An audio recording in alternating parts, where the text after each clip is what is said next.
Arcade Heroes.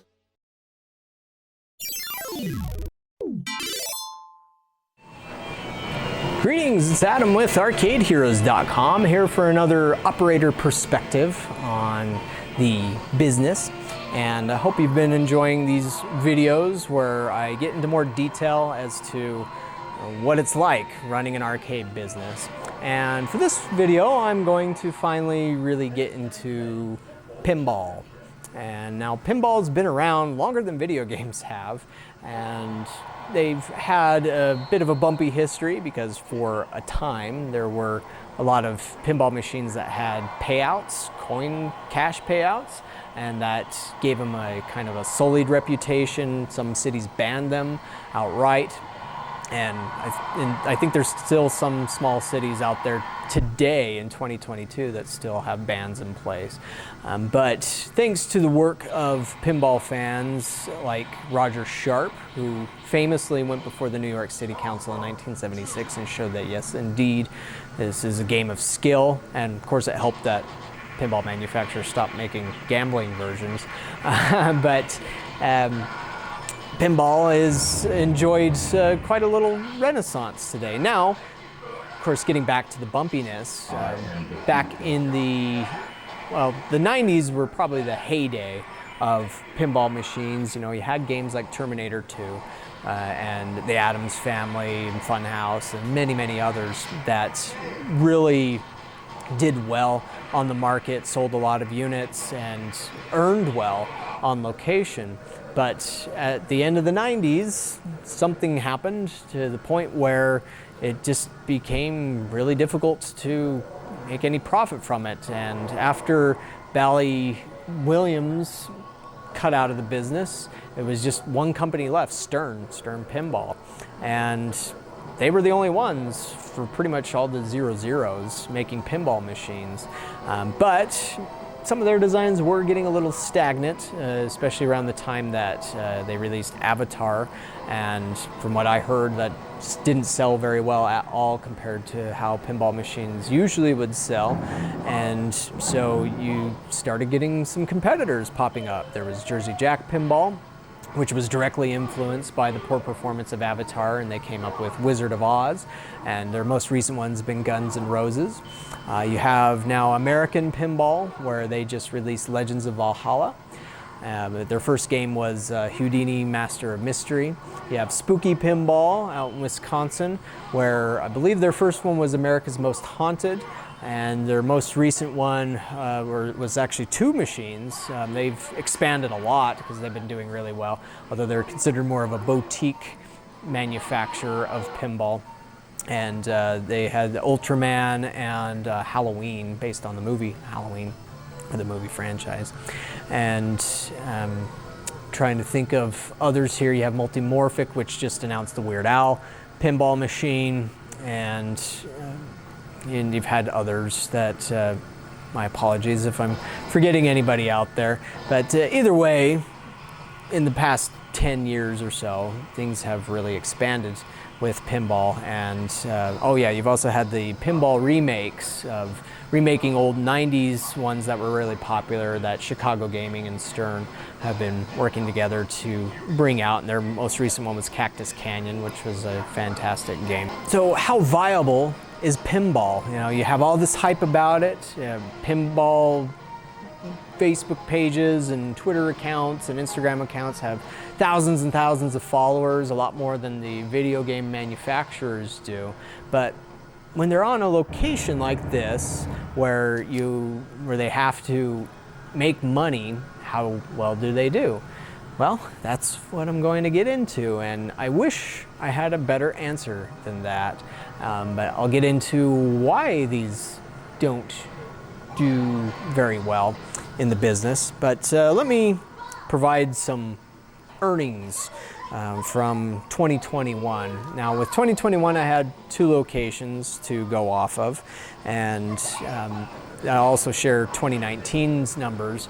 It's just 2019, I only had the one location, so will be a little different. Now, there are some numbers that I won't share because there are some games which are not mine And so I actually do a revenue split with the owner of those machines, but also he tends to change them out frequently, so I can't really get an idea of how they do over the course of a year, just because they're oftentimes not here for a full year. So with that in mind, let's get into 2021 earnings. So for this location, my best performing one was the Addams Family, where it made $1,083. Followed by Stranger Things. I had a premium version, which made $1,043.50. However, there's a big caveat there. Stranger Things would have been my number one, but I decided to trade it for The Mandalorian. And so The Mandalorian made $883.50. I also traded for an Austin Powers on that one too, but Austin Powers actually did horrible. It's one of the worst performing ones that I've seen at my location, which I don't know why that is. I probably should have tried it in my other location to see how it would have fared. But yeah, so Stranger Things probably would have done a lot better. But for a game that costs, I think, somewhere in the neighborhood of $8,000, as it was a premium one, and it had this awesome projection mapping thing. I have videos of this on my channel. It didn't do that well, where it was kind of struggling to keep up with a game from 1992. That's, yeah. And then Space Shuttle, right here, by Barry Orslor, may he rest in peace. Made $384.50, and the Ghostbusters here, which is not mine yet, but I am working on purchasing this one, $799.25. Now for my other location, it's been interesting how pinball has fared up there. We've seen a lot of people, overheard a lot of people that do not know what pinball is. They're genuinely perplexed by it. Yet for some reason, pinball up there seems to have been performing a little better. And so the numbers from there, Jurassic Park by Stern, not the older Data East one, did $1,911.25. Star Trek, a premium model one, did $1,118. Terminator 3 did $1,044.50. Guardians of the Galaxy, which I only had for part of the year, it made $776.50. And then Dialed In by Jersey Jack Pinball did $711.50. And then let's get into the 2019 numbers, and then let's talk about why pinball isn't doing too hot. Okay, so for 2019, my best performing year that I've seen in the 14 years that I've been doing this, Addams Family made $1,144.75. Dialed In by Jersey Jack Pinball, $1,065.75. See, that's a problem. Dialed In's from 2016. Same designer, Pat Lawlor, and yet it made less than a game from 20, 30 years ago. Doctor Who only made $14.50, but I did trade it for the Space Shuttle, actually, so it wasn't there for very long to really count. Ghostbusters did $1,339.50. The Jurassic Park Pinball, which was here, but only from August through December, it made $530.25. Terminator 3, which was also only here for a short time, $24. Star Trek Premium did $1,070.50. Star Wars Premium made $1,302.75. And then I had an Atari Space Riders, which I also sold off at some point that year, which only made $47.50. That one always struggled a little bit just because it was always down. But the question now may be well, how come pinball's not doing that great? So these machines can, a brand new pinball machine can be anywhere from $5,300, $5,400, $6,000 up to $12,000, depending on the type of model that it is. And then classic ones, sometimes these can also still be $3,000, $4,000, $6,000, $8,000, $12,000 too. And so when you look at that and remember something that I mentioned in the video about how do arcade operators determine what they're going to buy, one of the important aspects is earnings and return on investment, ROI. And we like to see things that pay themselves off within a year. But what happens when you have a type of game where none of them manage to earn in a year, or it'll take them 8 years, 6 or 8 years to pay themselves off?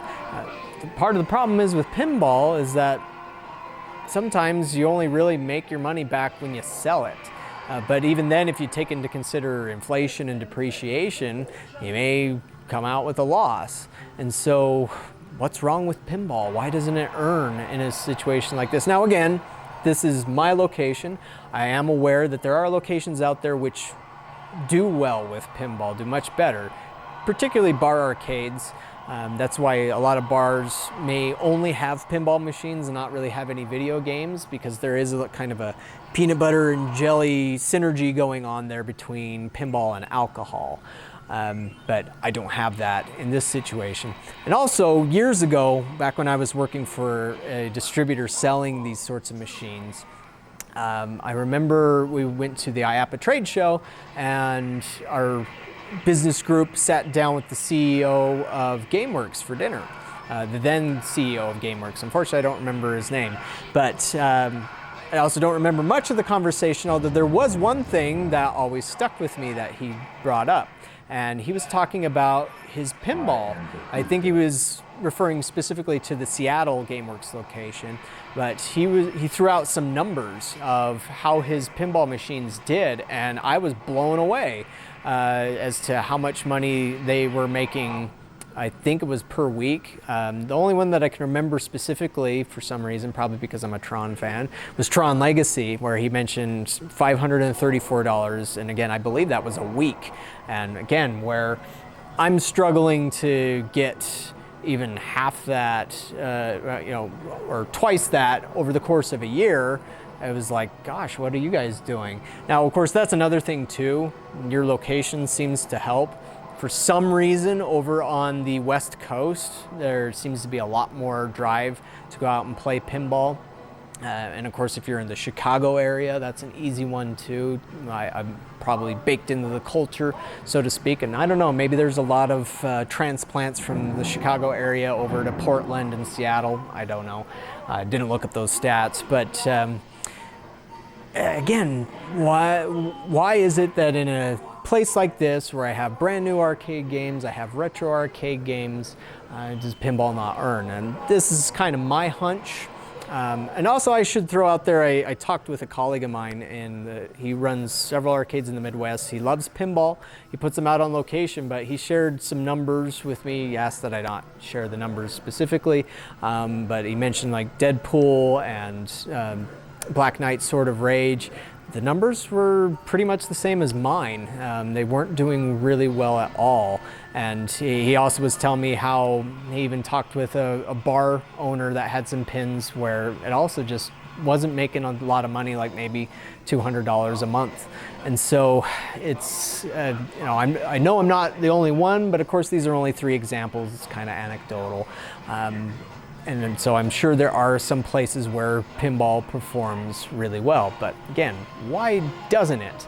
Now, part of it, I believe, comes to that problem that I mentioned that we seem to have at my other location. I've seen it here too, and that's where people don't know what pinball is, even though it's been around longer than video games. Now, of course, this is something that you don't really get at home. It's not provided in the same way that video games are, where you can get them on your phone or you can get them on your console. Yeah, yes, there are digital pinball machines, like Pinball FX and all that, but it's not the same. This is totally physical. It's visceral. It's something that's mechanical, and it has the digital coding side to it as well, and it makes it a unique experience. But especially with kids, and say their parents don't know anything about pinball, or they're not pinball enthusiasts, so they're not raised on pinball, they approach something like this, kids or adults, and they don't know what to make of it. And I've had multiple people do that. My first customer that I had when I opened my doors up at that other location in Ogden, Utah, I remember he came in, bought some tokens, he went over to Daytona Championship USA, played it for a round or two, and then he wandered over to the dialed in that I had up there, and he put some coins in it, and then he stood back and said, "What is this?" Now, we've actually seen that happen multiple times, and it blows my mind. I don't understand why anybody would put money into something and then, ask themselves, okay, brain, what is this thing that you're doing? So maybe it's just a muscle reaction to put coins into things? I don't know. And so if anybody out there knows why, maybe you can let me know. But the best explanation I've been able to come up with is, well, it's kind of like baseball, but you don't have innings and you get 3 outs, so 3 strikes you're out typically, but you have the ball, you have the flippers, which are your bats, but instead of trying to knock it out of the park, you're trying to knock the ball into targets to get points, and you want to get as many points as you can before you strike out 3 times. Now, of course, that's a little complicated to explain, but even then, sometimes pinball's had the issue like people will constantly say, "Your machine stole my money," and then I'll come over and they put coins in it, but they didn't push the start button. And so I am glad that now Stern is putting larger start buttons on there. And of course, you can assign some games to start by pushing the flippers, but still, I think in part, it's because for some of these games, they're a little overwhelming. You approach this box and it has all this stuff in it. Now, the thing that draws people to it, of course, would be a name like Ghostbusters. If I wasn't an arcade guy and I came into a place like this and saw Ghostbusters, I love Ghostbusters, and so that would draw me to it. But of course, if I'm not really into pinball, and you look at the play field and it's got all these colors and lights and all these little mechanisms, it can be a bit confusing. And so this does get into game design as well. And so to me, one of the most important aspects of designing a video game, like a video arcade game, is having something that's intuitive, something that doesn't require a lot of explanation. As players, especially in an arcade environment, do not like to wait, they don't like to read. They just want to put their coins into something and start having fun as quickly as possible. Now with pinball, yeah, you can get there, but only if you already know what it is. And I think one issue with pinball is that, well, most of the sales, as far as I'm aware, I don't have exact numbers in front of me, but most of the sales out there are to collectors, people in their homes. Or if it's not a majority, it's a big chunk of the customers for Stern and Jersey Jack and so on are not people like me, they're people that have money that want to put these into their houses. Now, another aspect of game design that helps with the appeal on pinball machines are most of the time you have licenses, where it has a property attached to it that people know and the people love. Like I said, I would go to a Ghostbusters game, and also personality. The personality of a game is important in holding attention here in any arcade, and Ghostbusters has a fantastic personality to it. Terminator 2, you've been hearing some of the personality behind me as I've been talking. And you can think of great video games that have good personalities behind them: Space Invaders, Carnival, Time Crisis, and so on. But again, the problem with pinball is it's not intuitive, and it looks so complicated. But also, when you look at the rule sheet, where they have these little cards that explain the rules of you do this to do that, there's tons of microscopic text on there. And I heard the recent release of Godzilla, it has almost a manual for the rules. It's like 21 pages long of the rules of all these things. Now, that's great for people who are really into pinball, but it's not so great for people who don't know what it is, and getting them over that hump to go from, well, what is this thing? Oh, this has a recognizable property, to, oh, why did my ball just go straight down the middle? Oh, I don't like this, I'm gonna walk away. You have to get them beyond that to get interested in to come back and play again. But that's one problem that I see with pinball, is that I just don't see a lot of repeat plays from people who aren't familiar with it. Now perhaps at this part you might be saying, well Adam, you're wrong, because there are examples in the video game world of games that aren't necessarily intuitive off the bat, say like Elden Ring, where those don't really give you a tutorial. There's a lot that they don't tell you what to do. You basically have to go onto YouTube to figure out how to handle certain quests and things. And that's like Pinball, which also doesn't really tell you in an easy way what to do. And sure, I mean, I'm generalizing to a degree, but of course I'm just basing this off of my own experiences and observations of watching people play and oftentimes walk away from pinball over 14 years. And what I'm trying to get at is that it's just a bit complicated to help bring in new people. Not that people can't overcome that and enjoy the game and become new fans of it, and so that certainly happens, but it's just not happening to the degree fast enough, I suppose, to bless us operators with games that are earning well enough to warrant their purchase.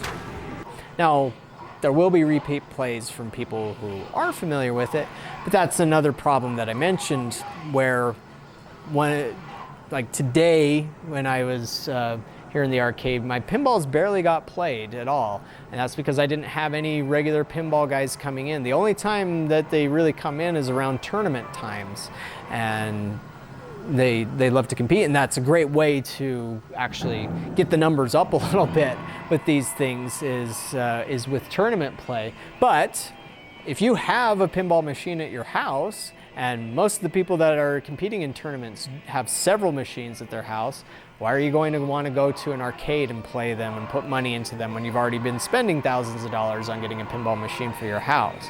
And so I think that's one of the reasons why pinball has a hard time, is just because the people that are really into it already have it. And so they don't really want to go out and play it. Now, of course, there may be machines that they don't have, and that's where it becomes a little bit of a challenge to compete. There are different places here in my local region that have pinball machines, and there's one place that is run by fans. They just put pinball machines, but they've got some money behind them, and like every single brand new pinball machine they grab. And so for a place like me, that kind of removes the allure of trying to get a brand new pinball machine first, because those other guys are going to get it, and everybody that's into pinball already knows that, and so they'll go there first anyways, as opposed to coming to my place. And so it's tough. But one reason why I still have pinball is it's one of the best things to run tournaments with, and it brings in a lot of people.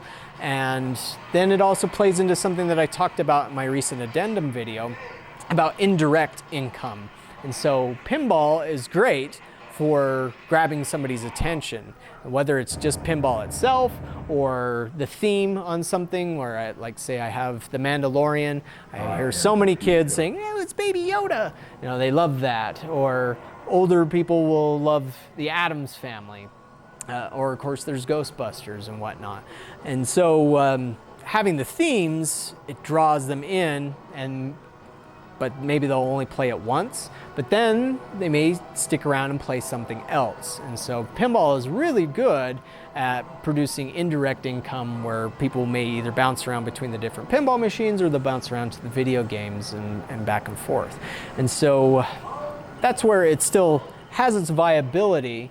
It's just, it is tough. And I think, my personal opinion, is that if pinball could find a way to bring in casual players a little better than it has been doing, because I mean, I totally understand it's a super big challenge, because you don't want to turn away your audience that's already there, that's already buying these machines. And they want machines that have depth to them and are rewarding with all these different rules and multi-balls and modes and things like that. But at the same time, there has to be a way to capture the attention of the casual player and make it intuitive for them so that they're drawn into it a little better. I was hoping that the Stern Insider Connected system would be driving up earnings, but so far I've not seen that really translate into anything, which is sad, because again, most of the people that have that understand that, know what it is, they only come during tournament time, and so they're not coming during the rest of the months. There's only one tournament a month that we tend to have, and so yeah, that becomes a problem there. I still like the system. I think it's great, and it definitely adds value, more value to a pinball machine. And of course, if you are looking to get something for your home, like if I had games at my house, which I don't because I have them all here at the business, pinball makes sense to have at home because every time you play, it's a different game. And so it really does have a lot of replay value built into it. So it's just really, the main challenge is drawing in new players and getting them over the fear of what it is. Thanks, Arnold. And so perhaps there are pinball machines which have done that. Like Pinball is one where it kind of walks the player through what you're supposed to do. I have a Terminator 3 where when you start that, they had Arnold Schwarzenegger record a line saying, shoot here, and it actually just lights up those places where to shoot. But I think with some extra narration, maybe if there was some kind of tutorial there of saying, if this is your first time, push the left flipper or whatever, and then just do a quick narration of, say, use the flipper buttons to knock the ball into the targets and get as many points as you can, and something like that. I don't know, maybe that would work, maybe it wouldn't. But there has to be a way to help these get there, because as I mentioned with the earnings, one very frustrating thing about pinball is how you can have brand new innovative machines like Dialed In. One reason I got that is because it was at the time the most innovative pinball machine I'd ever seen.